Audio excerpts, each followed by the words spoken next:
He moves too close, capturing my wrists before I can do anything, trapping me in place with his too large body. Then he's lying on top of me, pinning me against the floor, rejoicing in my failure, mocking me with his eyes. "Do you want to drown, baby?" he asks. "No," I answer. "I want to fly." "You know I'll never let you go," he tells me. "Maybe I need this angel here with me, yes?"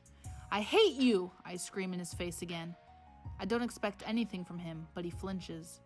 A visible reaction to my words that proves he isn't the only one with power. I take this knowledge and run with it.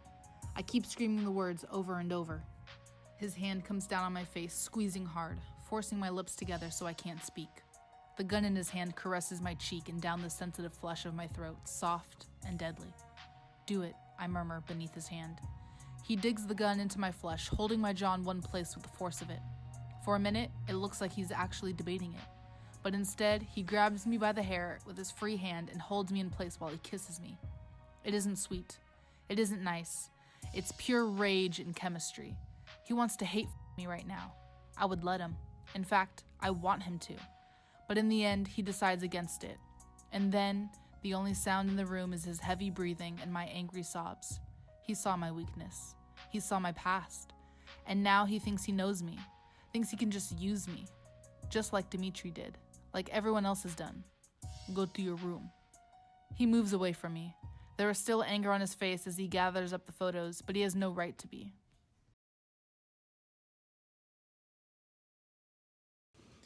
Did you see that? I have a written disclaimer now. It'll just be easier this way since it'll be true for every video that I make unless otherwise mentioned. Also, this video has a trigger warning. If you or anyone you know is in a potentially dangerous situation, please let someone know, or you can check out the resources in the description below. I hope you're doing okay, and let's get into this video. Welcome to episode 4 of Reading Until I Hate Myself. I'm not gonna do the thing. So the majority of this video will be mostly about the book and what it's about because there's a lot to talk about, and the writing is just, I think it's so god-awful. I'm only gonna talk about it for just a couple minutes at the end because I want to get all this other stuff out of the way first because it's crazy. Now, the story behind this book is really simple. I was at a thrift store with a friend and I saw this along with many others, and it was only $3, a little overpriced for what I was thinking, plus the stuff I had to get for the skit that it was at the beginning.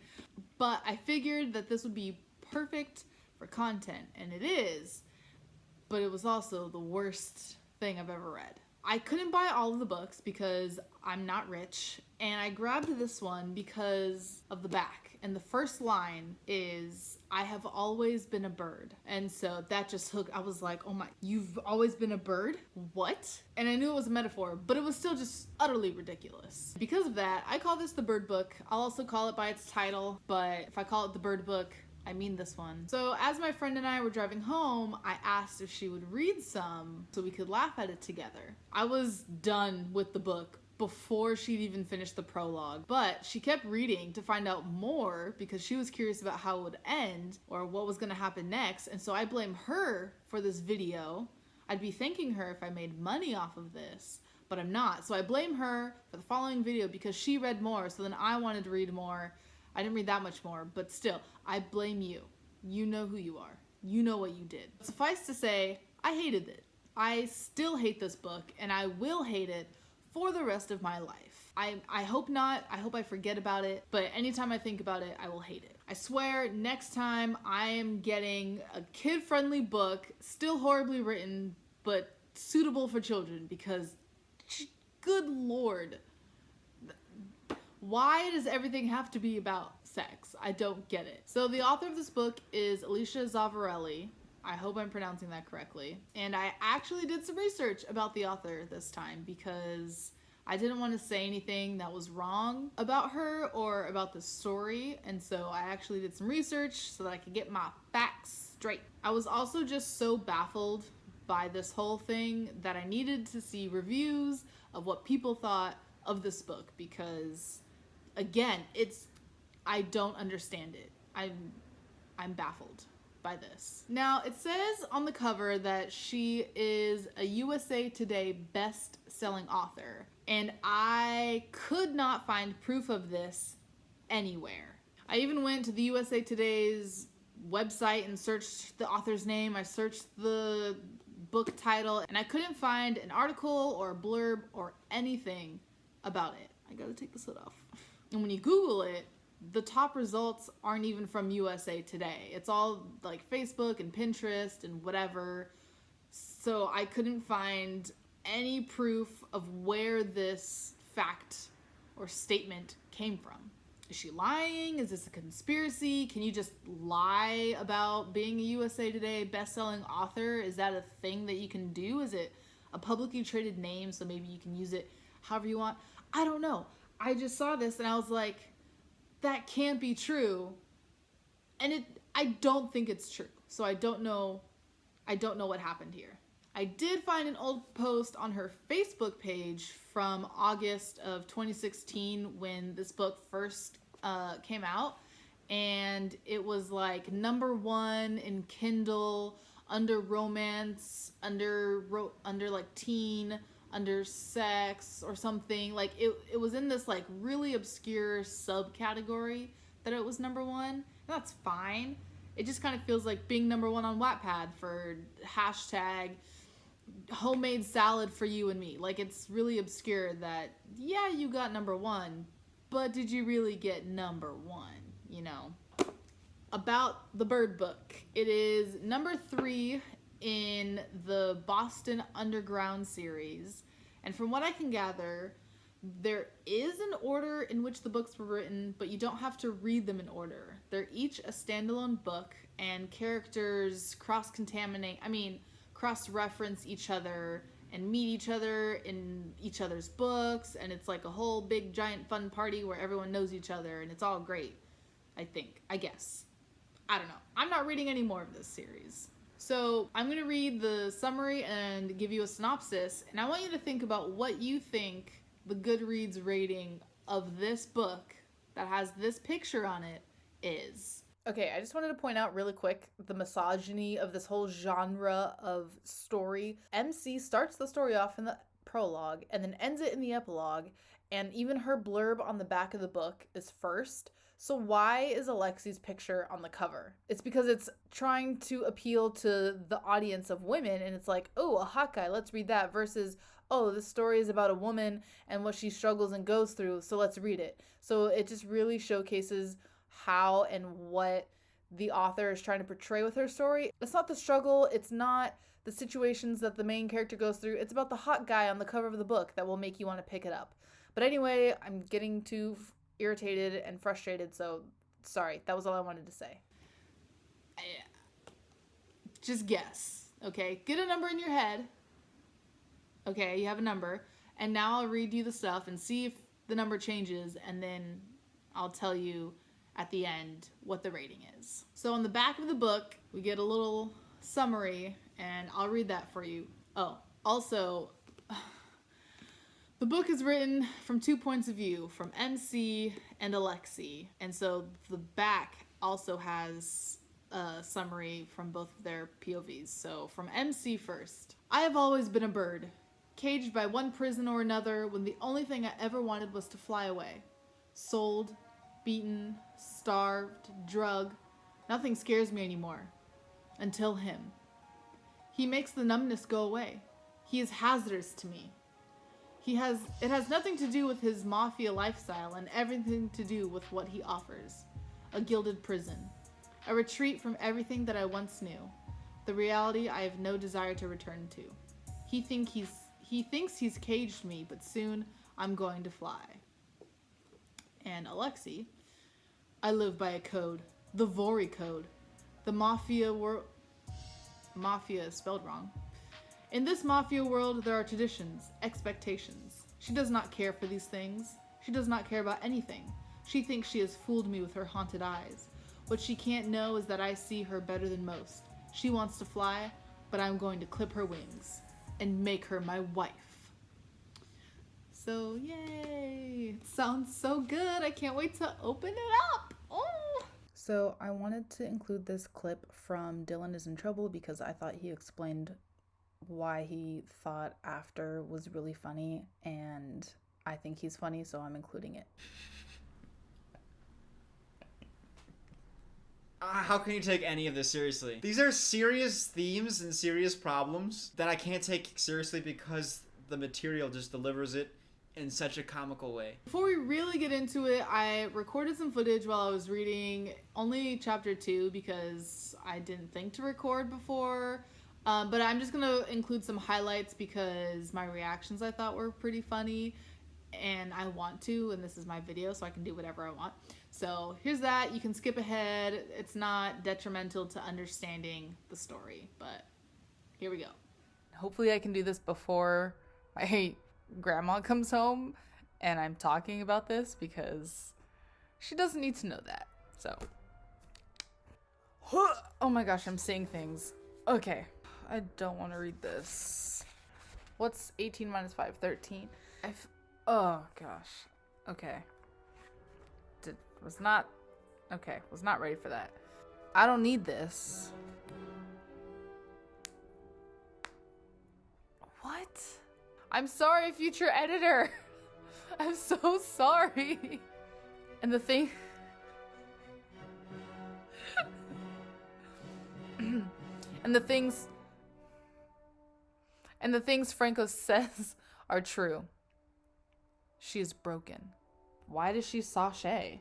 Why doesn't she just walk out of the room? Stop starting sentences with and. Oh wait, what? If you're...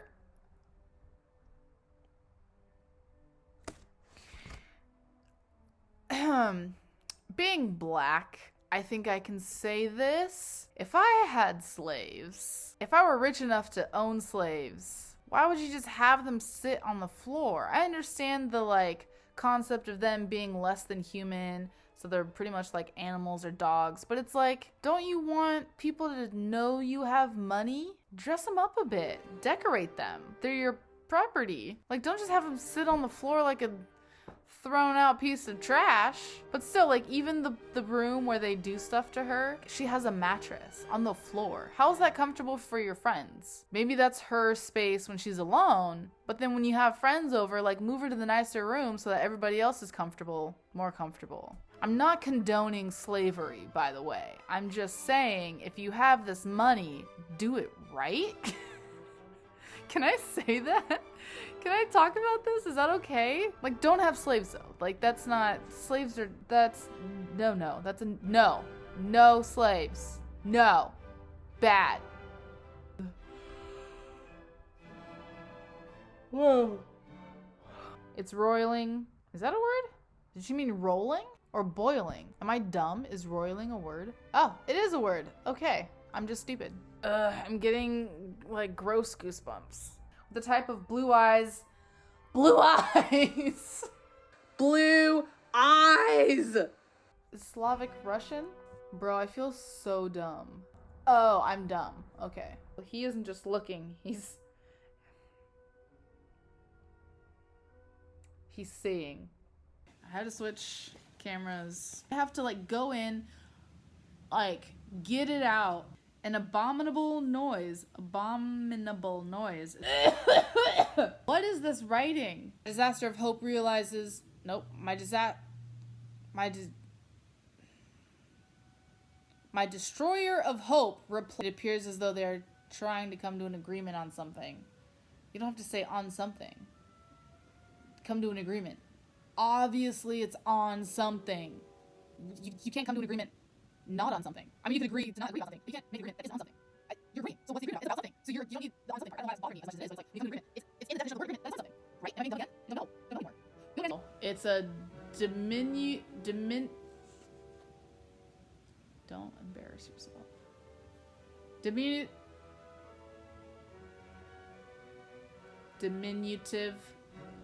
Okay, she's here. Bye.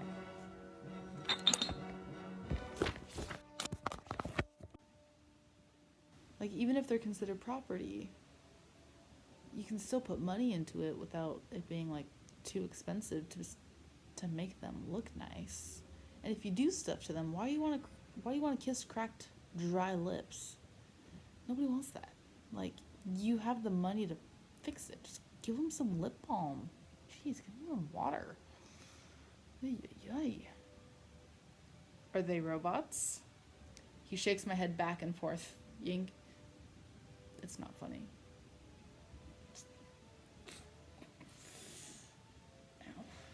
I wish for blackness. And it comes in the form of his fist in my face. Not even to her face. Fist in her face. Just like, it's just in her face, blocking her view. She's like, I can't see. It's your fist is in my face. What? Ready to do... Hey, you want to go do battle? How does Franco fit into this? What? But this is our kingdom. He's my king and I'm his queen. For a brother-in-law and uncle. Oh, it's Alexi's brother, which makes Nikolai the uncle of her children. I thought it was her uncle, but also her uncle was also her brother-in-law. Oh my gosh, I was very confused. The end. Again, future editor, I'm really sorry. Sort of. In the moment, I really don't care about you, but I know that you're going to care. So I'm sorry. Love you. Have fun editing this. I don't know why I do that. So I'm marking up the book, and I forgot that I didn't realize that that would mean I'd have to read it again. So, torturing myself once more. I need to think of a new series because this one is like slowly chipping away at me. Yeah, so that was that. Here is the synopsis. I'm going to be reading off my script. So if I'm looking away, that's why. I was going to try not to, but I'm just going to look away. So this is my synopsis. So the prologue is in MC's POV, and it begins with the line, "Hope is for suckers," because of course it is. MC is 22, and she has a BFF named Mac. Mac and MC grew up in the foster system together, and then they were homeless. MC has been dating Dimitri for a month at this point, and her BFF Mac doesn't like him. MC and Dimitri are in Mexico on vacay, and there's a really great line about Dimitri, and MC says, "I feel like he's different. Like he can read me better than most." And my first thought was, oh, he's a vampire.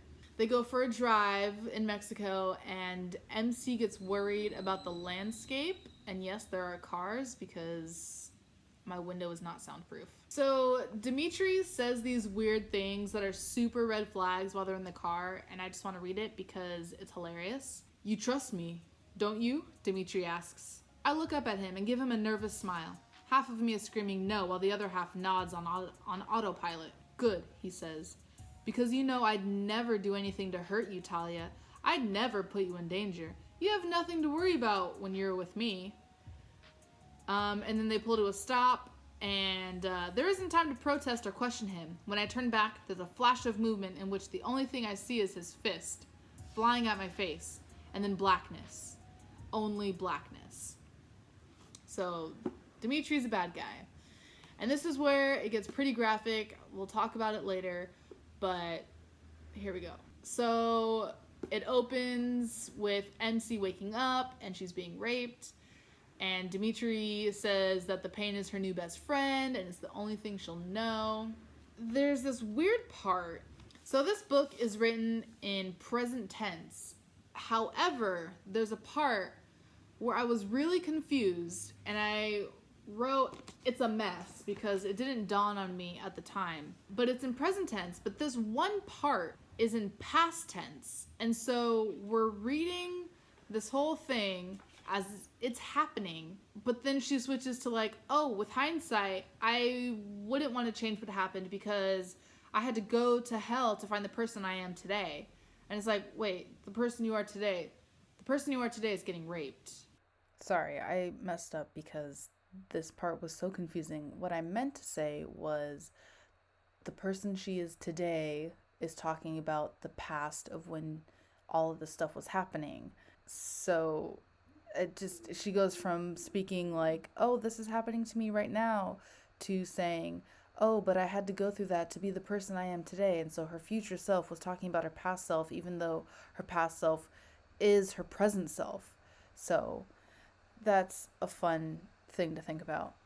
There's just like a really weird, tense shift that doesn't make any sense, and it comes out of nowhere, and it was very confusing, and it's part of the reason why I don't like this book. That's the prologue. Chapter 1 is from Alexi's POV, and he opens up with, human emotion is not a linear experience.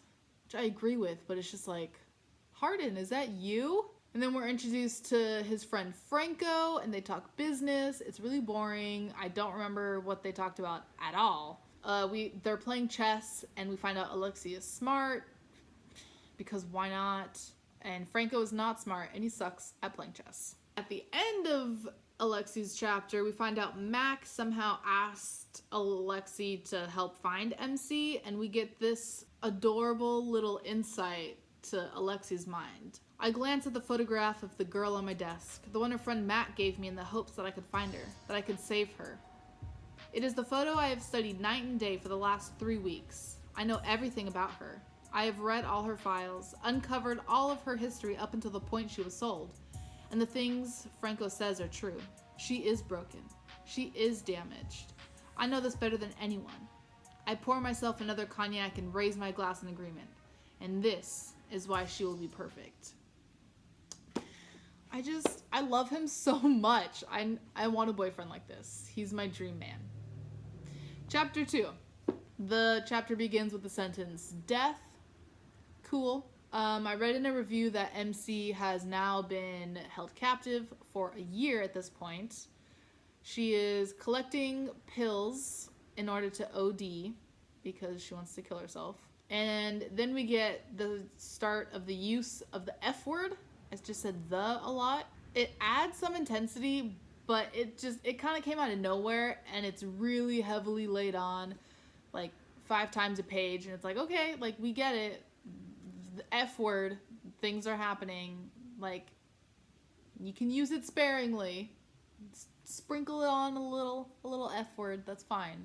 MC is being raped by the guy who owns her, and he's having friends over, and he says not to embarrass him. The man, Armand, then orders Carolina into the room. She's like a servant, I think. So we find out Carolina is in love with Armand, but Carolina also hates MC because Armand doesn't love Carolina back, and okay. Armand's friends come over and take turns with MC. We find out that MC's mom tried to drown her. She succeeded in drowning MC's siblings and herself. We also find out MC's foster dad was the first to rape her. And then another man comes into MC's room, and it's obvious that it's Alexi. It's not subtle. And we get 5.5 pages of him just like staring at her and MC's internal monologue. They say like 2 lines to each other.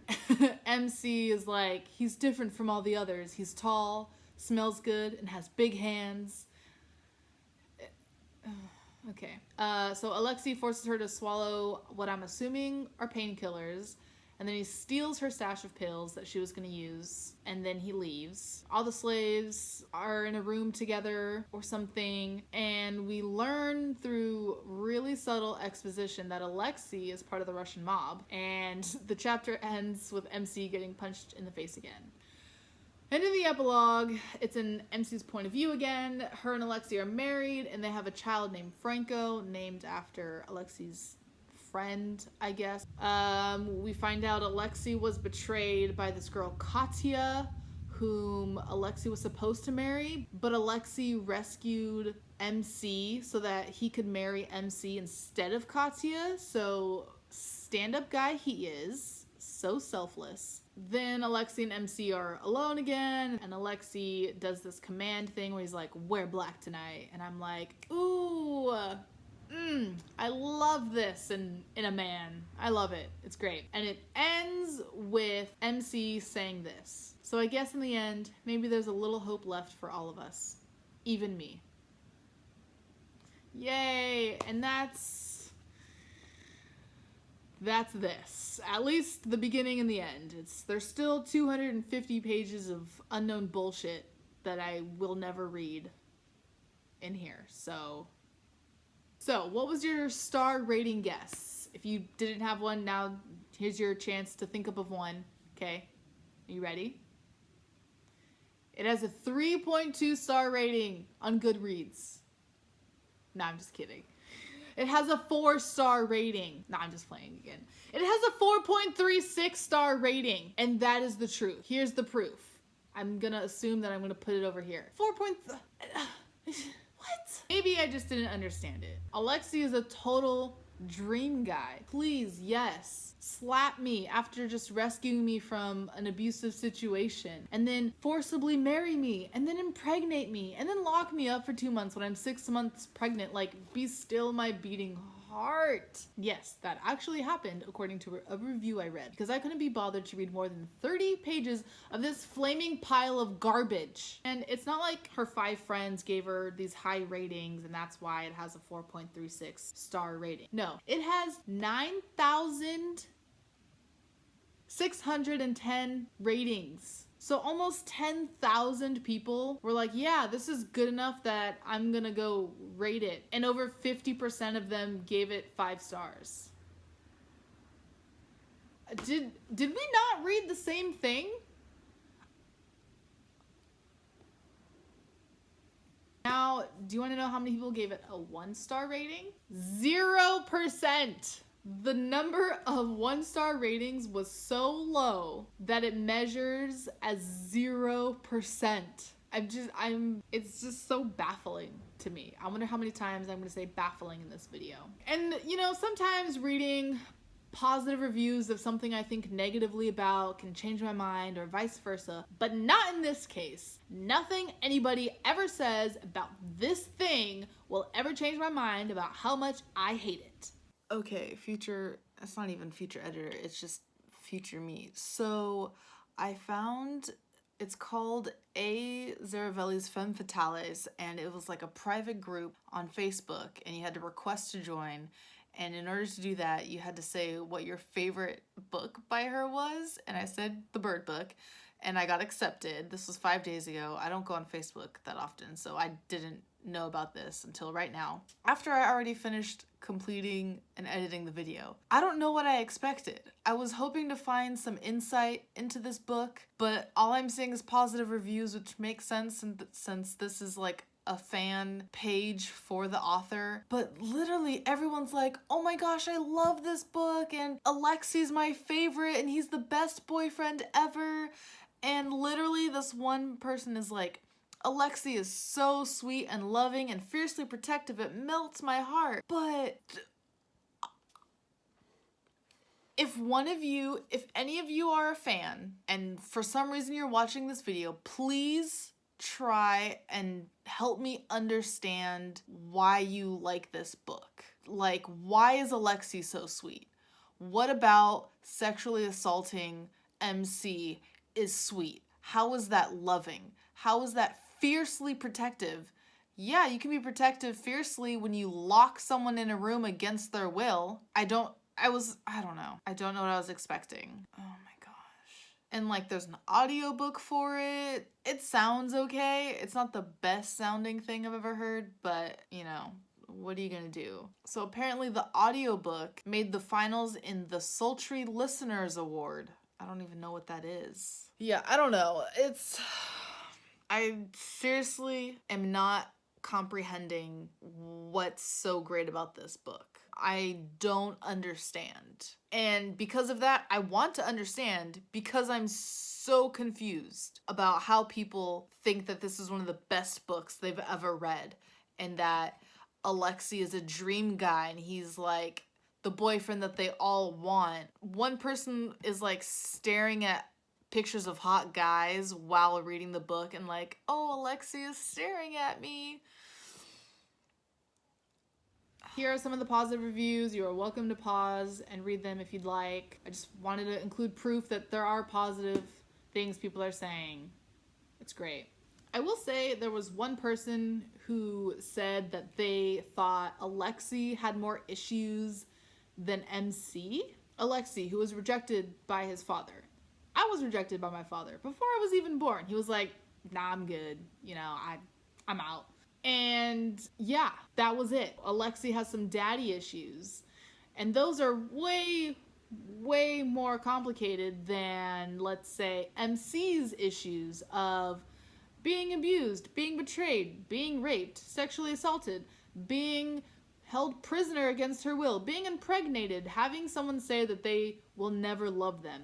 Yeah, Alexi's daddy issues supersede all of that. Not saying that you can compare struggles, but really, this is a fictional story and you're gonna say Alexi's issues are greater than MC's issues? In the flood of positive reviews, it was very refreshing to go to the 1-star reviews because I thought I found my people. It felt great. It was like, yes, thank you, okay.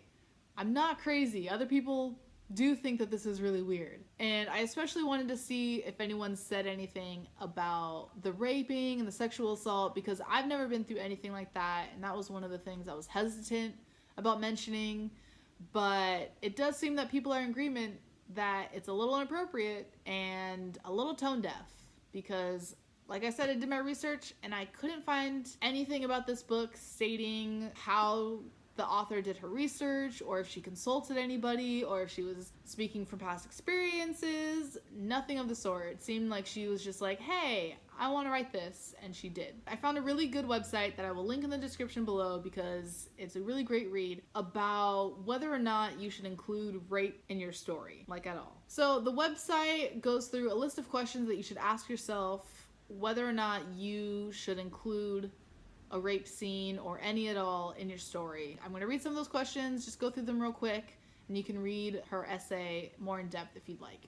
What purpose does it serve in your story? If you say that it shows your antagonist as a villain, why does it have to be rape? If your character needs motivation, why rape? It's realistic. Okay, well, other things that people go through are realistic as well. Now, if you have something to say about the effects of it and what people go through, I mean, that's a good enough reason. You can do that. But the author doesn't do that. Neither of the main characters go through therapy or seek help. They like heal each other or something. Barf. We do see, at least in MCs, you do see that MC does have some trauma and what the effects of what she's been through does have on her. But then she's held captive by the supposed hero of the story. It seems unimportant now. It's just like, oh, here's someone who's struggling. Oh, and it just happens to be about rape. This story could have been written very similarly without the way that the author wrote it. Which leads us to our next question of, does it need to be on stage? So does it need to be shown? Just because you need or want the reader to know that a rape is taking place or a rape has happened doesn't mean that you have to describe it. And I really like this excerpt that she has, so I'm going to read that. What you can do instead, and too many writers cheese out on this, is show the after effects. And no, I don't mean the thing where the woman goes on a psychotic rampage to avenge her violation, or the man pain, where the male protagonist thinks about how traumatized he is by his wife's trauma. I mean doing research into what actually happens with rape victims after the fact, both in terms of their own response and that of the society they live in. That gives you the horror without the risk of titillation, and it makes sure you don't trivialize the event by skipping the fallout. And I don't think the author did any research about true after effects of what these kinds of situations people can go through. And the last question is, how is the rape being depicted? And again, I'm going to read from her essay because it's perfect. And ask, where is my camera language focused? Am I writing this like smut with my attention on what the body parts are doing? Or am I looking at the psychological aside so that the reader will get the impact of the event rather than the mechanics of it? Even if you mean for the mechanics to be horrifying, some readers will not process it that way. And some of your readers will process you as being part of that aforementioned group, or at least as catering to them. It doesn't matter whether this is fair. It is the unfortunate consequence of the fact that the rape of women has been fetishized to an appalling degree in our society. If you want to not contribute to that, you have to use different tools and approaches than the people who do. And I will say, from what I read in the prologue, or even like the first couple chapters, the author doesn't focus on the parts of the body, mainly the mechanics of it and the actions that are happening in that moment, which I found to be more intense than if she had fetishized it, I would say. So I kind of misunderstood what the essayist meant by mechanics, and in this book, she does show the mechanics of it. It's very nondescript, however, and so that's what I meant by not saying like parts of the body and just the actions, but she does talk about the mechanics of it and not the more psychological side of it. So I was wrong in that aspect. The only thing is that after she gets rescued by Alexei, I'm assuming it stops being about the mechanics of it and like she's being raped to, oh my gosh, they're so in love, now let's F and get a baby put into MC as fast as possible, is what I'm assuming. I think it's an educated guess, but I don't want to explicitly say that that's what happens. So I opened the book more because I wanted to be sure about what I was saying here and not just spouting nonsense and untrue things, and I was correct. I found this one part where things happen and things are more explicitly described, and it's not just the mechanics, it's the other parts. So I was right. This was mainly just to prove that I was right. So, okay, back to the video. Now, I'd be better able to understand if this was maybe like a commentary on rape or rape culture and life after these things happen, as mentioned above. But this didn't have me rooting or relating or connecting to the main character at all. Either one of them, Alexei or MC. You know what I just realized? So I say MC as if she's the main character, but then I name Alexei. Am I being sexist? Is it because I'm also a woman and she's a woman and like I don't like her, so I'm not giving her a name? I don't know. I'll continue to not give her a name for this video, but I promise that I will reflect on my decision and I will get back to you in the next one about this. So an example of a book that does this well is The Color Purple. And if you're not aware of it, The Color Purple is set in the 1930s Georgia, and it centers around an African-American woman and her life from, I think, 14 to womanhood. She goes through a lot of stuff, being sexually assaulted, raped, children kidnapped from her thinking they're dead. She's a slave. It's the 1930s in Georgia and she's black. And for me, everything she goes through is raw and it's real and you root for her and your heart like aches for her. It's not about her being this broken, damaged person. She's a human being. She perseveres and she's still herself and like goes through all these struggles and, you know, has to wade through all this muck and she still comes out of it. I don't remember the end, I will say, so there won't be any spoilers for me. I still have the emotions that I remember from reading that book and it like weighs on my heart, especially this one scene. But anyway, it's just 100% better and I 100% recommend it over this, like I said, pile of garbage. Yes, come rescue me, fire engines! It's a flaming pile of garbage. That was a dumb joke. Anyway, so that's like the main thing is The Color Purple, the main character, she's not, I don't even know how to describe it, but in these kinds of books, there's always the trope of the girl being submissive and she wants to be innocent and pure, you know, she's damaged and broken and he can fix her. But The Color Purple, it's not about her being rescued by a man. It's her going through life, shit happens, and it sucks, but you know what? She keeps living life. I just recommend you read it. Plus, it's probably one of the top 100 books that you should read. Yeah, that's all I'm going to say about that. So anyway, back to this book. On page 10, as an example, Alexei first goes to MC's room, and this happens. There was an unfamiliar urge inside of me to cover myself, to hide my body in his presence.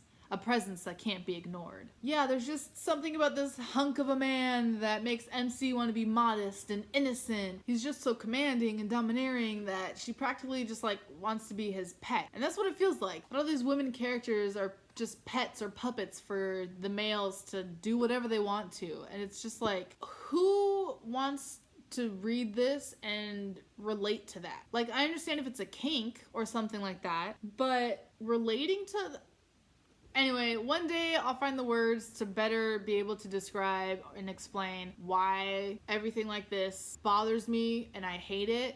But for now, this is the best I can do, and we're gonna move on. So I'm just gonna go over the writing real quick. Wow, this video, I feel like I didn't say a lot about it, but. So I know a couple things about the writing itself. It was painful, annoying, and all around very confusing. I kind of understand what the author was trying to do with like short sentences, very clipped, trying to like get the emotions out very impactfully, I guess. It seems as if she were writing like we talk. When you read that kind of stuff, it's very jarring. It just doesn't work. But if you listen, it sounds kind of okay. But if you read it, it doesn't work. So this is the paragraph from the script at the beginning of this video. Alexei sees the indecision on my face, and he revels in it. He moves too close, capturing my wrists before I can do anything, trapping me in place with his too large body. Then he's lying on top of me, pinning me against the floor, rejoicing in my failure, mocking me with his eyes. There we go. But, like, capturing my wrists before I can do anything, trapping me in place with his too large body. The grammar doesn't work because it's not a compound sentence. Because you could say, capturing my wrist before I can do anything, he traps me in place with his too large body.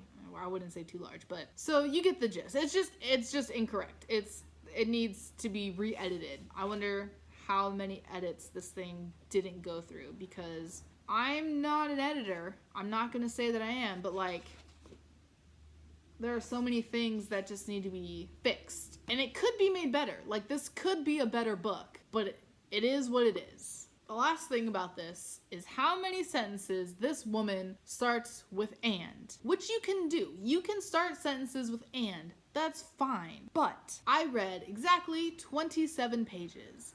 Do you know how many times and started a sentence? 63. 6-3. That's 2.5 times per page on average.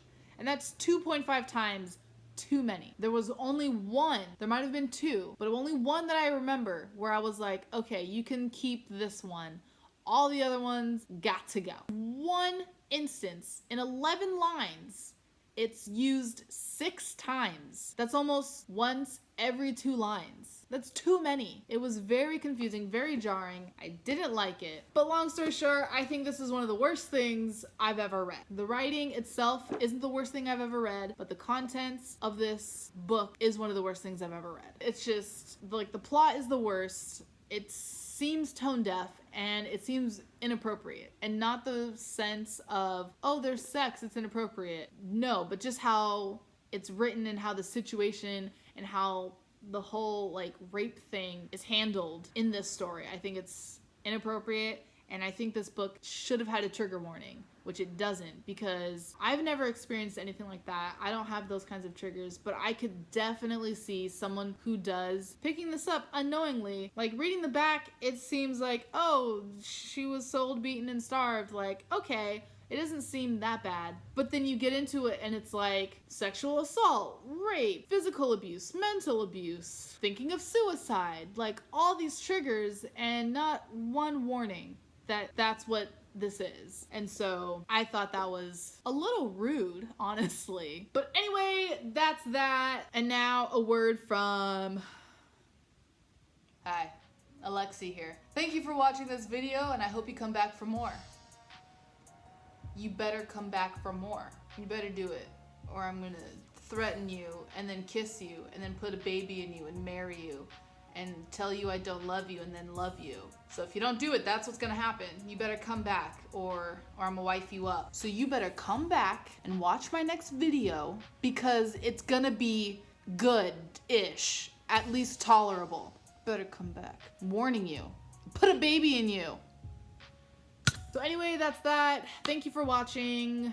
Every time I make one of these videos, it feels like it doesn't flow and it doesn't make sense. But I hope that this video made sense. I hope that my opinions and ideas came across well. Again, if you or somebody you know needs help, there are links in the description below for resources. And I hope you all have a great day.